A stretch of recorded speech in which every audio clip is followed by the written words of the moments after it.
안녕하십니까. 2020년 6월 10일 이정훈입니다. 오늘은 북한 문제를 가지고 한번 정리를 해드리겠습니다. 김 여정이 당 중앙으로 등장했다는 소식입니다. 그리고 제가 붙인 부제는 동북아는 격변으로 가는 거입니다. 6월 10일 노동신문이 주체조선의 절대병기란 제목의 기사에서 당 중앙이라는 표현을 썼습니다.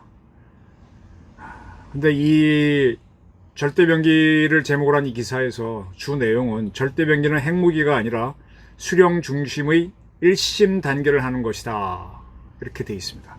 이 기사에 대해서 유동열 자유민주연구원 원장이 분석을 잘 하셨고요. 이분의 그 유튜브를 보시면 좀 더 상세한 설명을 들을 수 있을 겁니다. 이 기사는 성스러운 혁명 전통을 계승하려면 1심 단결해야 라는 식으로 김정은의 영도력을 강조했는데, 아주 그 1심 단결, 뭉치지 않은 내용이 매우 많은 게 특징입니다. 근데 이 기사 마지막 부분에 원수님이 계시어 위대한 당 중앙과 사상도, 뜻도 발걸음도 함께하며 조국 번영의 찬란한 내일을 앞당겨가는 우리 인민의 전제를 막을 힘은 이 세상에 없다라고 했습니다. 당 중앙이라는 단어가 툭 튀어나온 건데요. 당 중앙위원회가 아니고, 북한은 당이 이제 국가를 이끄니까 당에서 가장 중요한 게 중앙위원회인데, 중앙위원회 위원장이 김정은 아닙니까?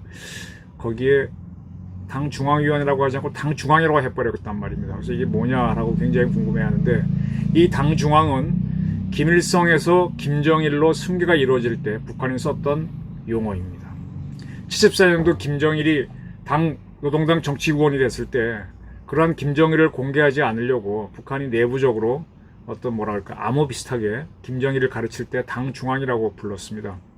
그래서 우리는 감을 잡았지만 과연 맞는가 궁금했는데, 1980년 10월 6차 당대회에서 이 김정일이 드디어 모습을 드러냅니다. 그때 서열이 사위였죠. 그때 김정일은 김일성과 함께 당의 정치국, 비서국, 중앙군사위원회 모두 참여한 것으로 확인돼서 서열만 사위이지 실질적으로는 2위다, 승계했다라는 그런 판단들이 나왔는데, 그 직후 바로 노동신문들은 김정일을 가리킬 때 당 중앙으로 표현했습니다. 공개적으로 사용했습니다. 그래서 당 중앙인 김정일이라는 게 확인이 됐습니다. 그리고 나서 바로 나오는 용어가 386 주사파들이 잘 아는 용어죠. 친지김동, 친애하는 지도자 김정일 동지라고 이제 김정일을 부르기 시작합니다. 당 중앙에서 친지김동으로 불리고, 그리고 김일성은 위수김동, 위대한 수령 김일성 동지로 불리게 되는 거죠. 그래서 당 중앙은 승계자, 후계자라는 게 이제 이때부터 하는 인식이 생겼는데, 바로 당 중앙이라는 용어를 6월 10일자 노동신문이 썼습니다. 이 당 중앙이 김여정이 아닌가라고 이렇게 보고 있는 거죠. 유동열 원장은 그렇게 보고 있습니다. 근데 같은 의견을 이 노무현 정부에서 장관을 하고 또 문재인 대통령과도 가까운 정세균 평통 수석 부위원장이 KBS 라디오의 김경래 최강시사에 출연하셔가지고 6월 9일입니다. 김여정 부부장이 확실하게 2인자 됐다. 그 증거는 김 부부장에게 당 중앙이라는 호칭을 붙인 것이다, 이런 얘기를 하셨습니다. 정세균 부위원장도 상당한 정보가 있는 것 같습니다. 근데 더 먼저 나온 자료가 있습니다. 4월 29일 날 국회 입법조사처가 국회에 보고한 보고서가 있는데, 거기에 당 중앙 호칭을 김여정이 받을 것이다 라는 내용이 있었습니다. 그러니까 많은 사람이 김여정이 후계자가 될 거라는 예측을 하고 있었다는 얘기죠. 뉴데일리 인터넷 매체는 하루 먼저 또 보도를 했네요. 6월 8일자에서 김성민 북한방송 대표를 인용해서 밝혔습니다. 그래서 김 대표는 북한 내부 소식통을 인용해서 김여정을 앞으로 당 중앙으로 부르라는 지시가 지난 5월 24일 노동당 중앙군사위원회 확대회의가 열린 며칠 뒤 선전선동부 작가들에게 하달렸다. 김성민 대표는 북한에서 작가활동을 했던 분이죠. 북한 정보도 상당히 많고 이런 분이 이런 얘기를 했습니다. 그래서 바로 이때쯤에 나온 게 이제 북한에서 북한 선전선동부 중심으로 굉장히 우리를 비난하고 또 남한과의, 대한민국과의 통신선을 차단한 조치가 나왔는데, 그런 걸 할 때마다 김여정 담화를 이용하게 됐는 게 바로 김여정이 당 중앙이 되었기 때문이다, 그런 지적도 했습니다. 과거 김정일을 후계자로 했을 때 김정일은 교시는 수령이 내리고 실행은 당 중앙이 한다라고 자기 실권자임을 과시한 적이 있는데, 그와 같이 김여정 담화를 근거로 북한의 여러 기관들이 움직이니까 김여정이 당 중앙이 된 것 같다, 그런 얘기입니다. 그런데 아직도 북한은 그런 지시가 내려왔음에도 불구하고 북한의 선전 매체들은 김여정을 당 중앙위원회 부부장으로 부르고 있다. 제1부부장. 무슨 부로도 밝히지 않고요. 좀 더 있어야 당 중앙이라는 표현이 나올 것 같다. 김 대표는 그렇게 예측을 했습니다. 그런데 노동신문이 6월 10일자에 당 중앙이라는 표현을 썼네요. 거기서는 물론 당 중앙 이퀄 김여정이라는 건 없습니다만 짐작하면 그게 그것이 되는 거죠. 김여정을 김정은의 후계자로 세우려는 작업은 1년 전부터 진행됐다는 게 김상민 대표의 판단이었고, 북한 내에서는 김여정이 백두 혈통이고 김정일의 누이이기 때문에 또 후계자로 선전해 왔기 때문에 승계가 이루어져도 반발은 없을 것이다, 이렇게 전망했습니다. 그 6월 9일자 조선중앙통신은요, 김여정이 실세임을 보여줬는데 이 중앙조중통 보도에 따르면 김여정 노동당 제1부부장과 김영철 노동당 중앙위원회 부위원장이 배신자들과 쓰레기들이 저지른 죄값을 정확히 계산하기 위한 단계별 대적 사업 계획들을 심의했다며 대한민국과 통하는 통신전을 차단하는 첫 단계로 지시했다고 보도했습니다. 그리고 바로 그날부터 북한은 남북연락사무소의 통신선, 동서의 군통신선, 통신시험연락선, 조선노동당 중앙위원회, 본부청사, 김정은이가 있는 데죠. 그리고 청와대 사이의 한라인을 모두 끊어버렸습니다.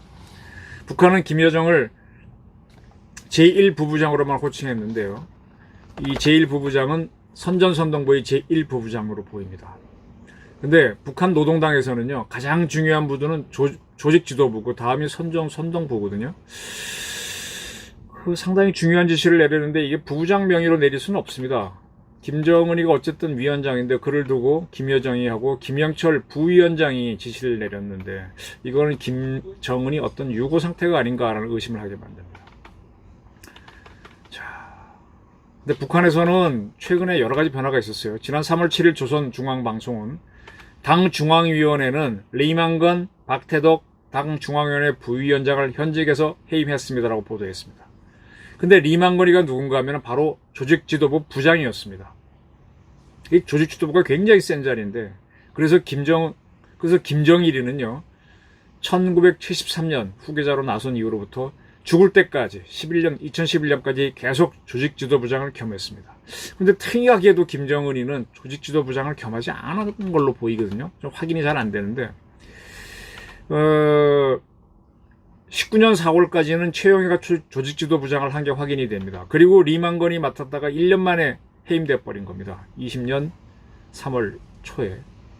그리고 북한은 조직지도부장을 임명하지 않은 걸로 보여요. 근데 김여정이가 조직지도부 부부장도 겸하면서 그쪽도 장악한 거 아니냐, 이런 의심이 좀 듭니다. 네. 그러면 조직지도부와 선전선동부 제1부부장으로 실질적으로 북한을 다 끌고 나간다. 이건 제가 그제 말씀드린 대로 김여정을 중심으로 북한이 집단 지도 체제를 꾸몄고 그 뒤에는 중국의 후원이 있다라는 의심을 해볼 수 있죠. 한겨레의 보도를 한겨레의 북한에 관한 보도가 나왔는데요. 대충 읽어보면 김정은의 존재감이 점점 약해져 가고 있다는 댓글입니다. 5월 20일 노동신문을 인용한 이 보도에 따르면은 김정은이가 조선노동당 중앙위원회 7기 4차 확대회의에 참석해서 핵전쟁 억제력을 더한 층 강화할 새로운 방침들을 제시되었다라고 보도했습니다.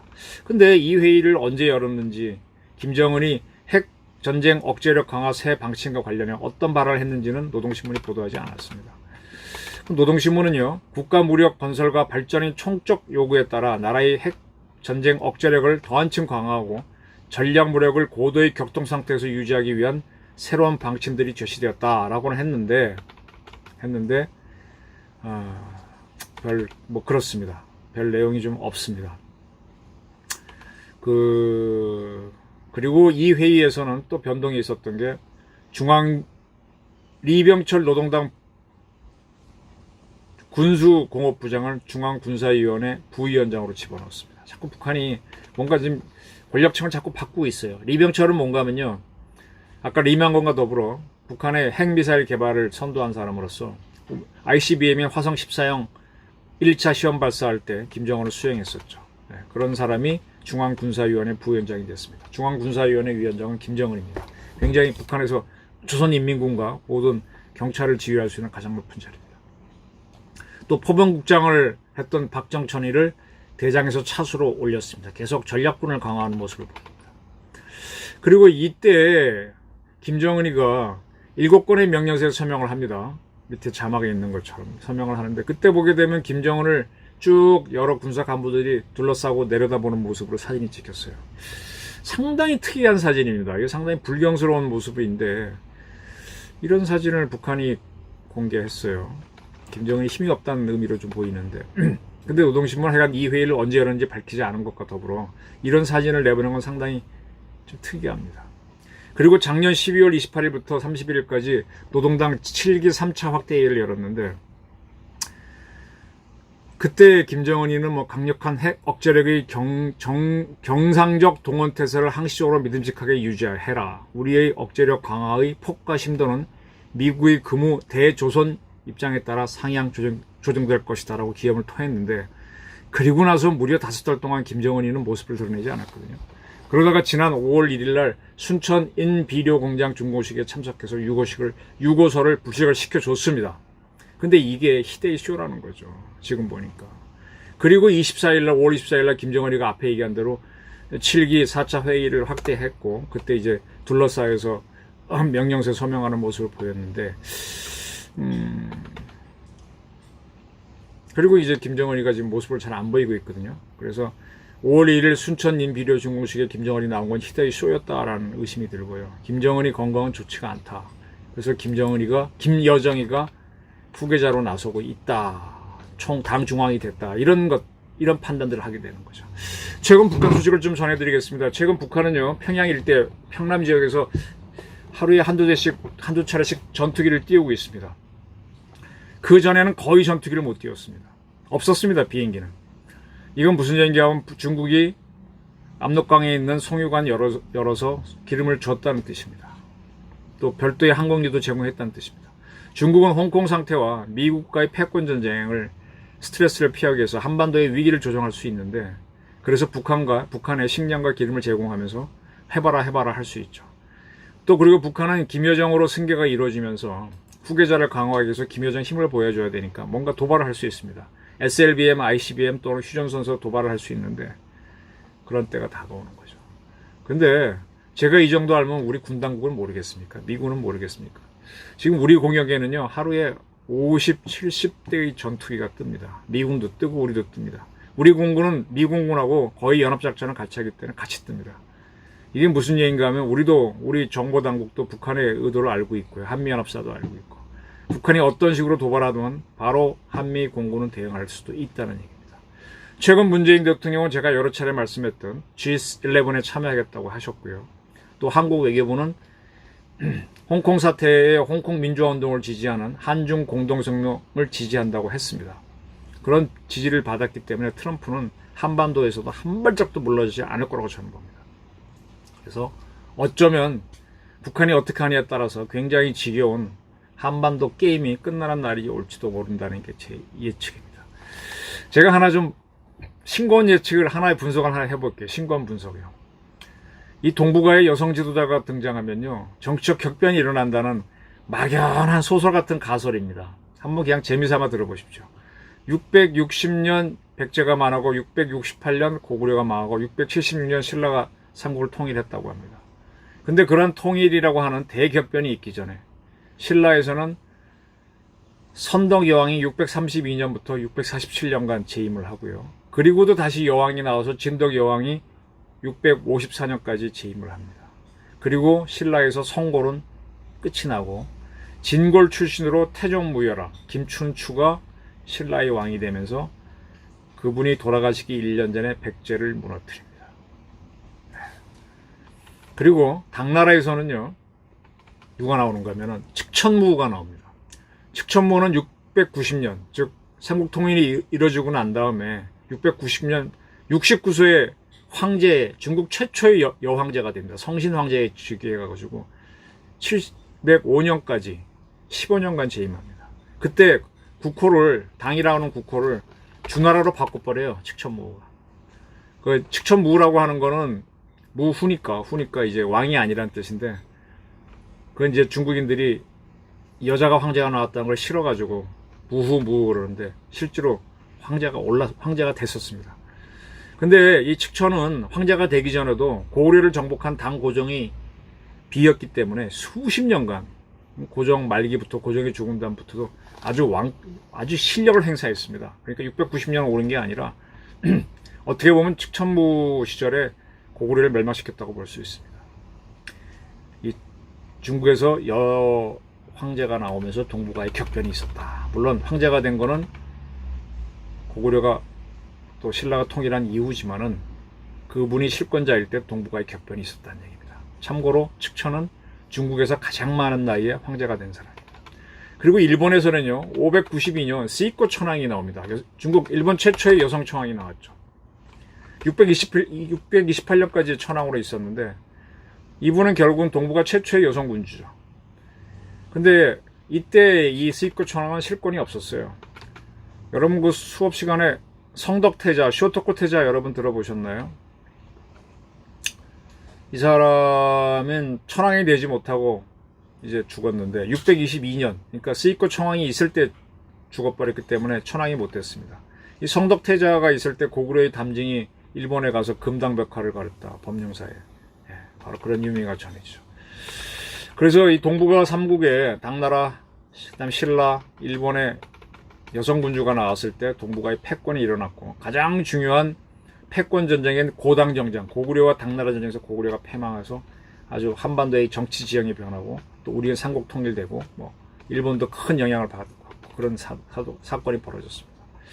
지금 동북아를 보니까요, 한국에서는 박근혜 대통령이 2013년부터 17년까지 재임하셨습니다. 탄핵으로 물론 아시는 불행이 있었지만, 대만에서는 차이잉원 총통이 2016년에 당선돼가지고 올해 재선에 들어갔습니다. 2024년까지 8년간 재임할 걸로 보입니다. 그리고 저는 일본에서 혹시 여성 천황이 안 나오나 봤는데, 김여정이가 갑자기 이제 김정은이가 죽으면 북한의 여성 지도자가 될 수 있겠다라는 예측을 해볼 수 있죠.